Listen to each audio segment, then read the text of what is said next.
We've talked about what happened at Valley Forge, but I want to focus on three specific men today: George Washington, Baron von Steuben, and Nathanael Greene. All right, guys. So, hope you like that introduction. We're going to start off by talking about George Washington. He was a Virginia plantation owner and a colonial militia officer. So, he fought during the War of the 7 Years' War with the British.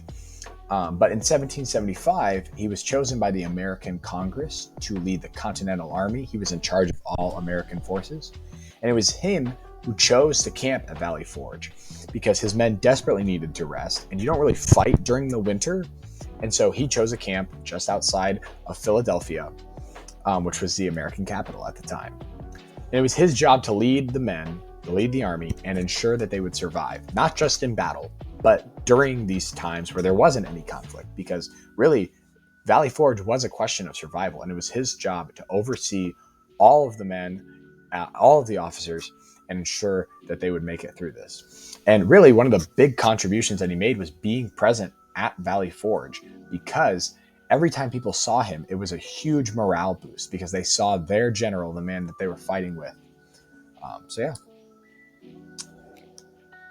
And the next man that we're going to talk about is Baron von Steuben, which his name sounds a little funky to us, but it's because it's German. He was a former officer of the world famous Prussian army. So Germany, just like the US, used to be separate states, and then it became one country. One of these states was Prussia, and it had a huge, well-disciplined army. And so when von Steuben got fired from the Prussian army, Franklin took note of this. Benjamin Franklin in France, our ambassador to France, took note of this and actually recruited him for the American army. And truthfully, the army at Valley Forge was just a bunch of recruits, some farm boys. Like they were not well trained. And so von Steuben came and he actually drilled discipline and training into these men so that they could emerge as a disciplined fighting force. He changed how the camp was organized. He changed how the men were organized. He wrote a manual, and really he helped change the tide of the war.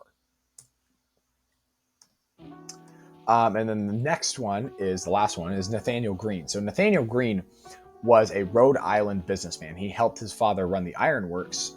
But then once the war started, he was made general of the army of Rhode Island. And Washington took note of him at the Battle of Boston and, brought him to Valley Forge because at the Battle of Boston, he realized how good Greene was at organizing, obtaining, and distributing supplies. And so he makes him quartermaster general, who's in charge of doing all that. Because, trust me, they desperately needed supplies at Valley Forge.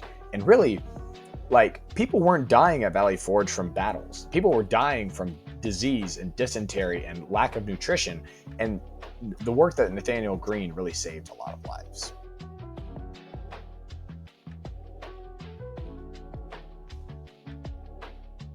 Hey, also guys, I just wanted to say, one of the reasons why we do this, why we look at people and not just events, is because we have to remember that history was made by people and that we're not just studying abstract things, we're also studying the lives of people. We're studying the humanities, right? We need to remember the humanity in it. And so I just hope that as we continue to study the American Revolution, that I hope you guys really keep that in mind and take time to reflect on the people who we are studying. So, thanks, guys.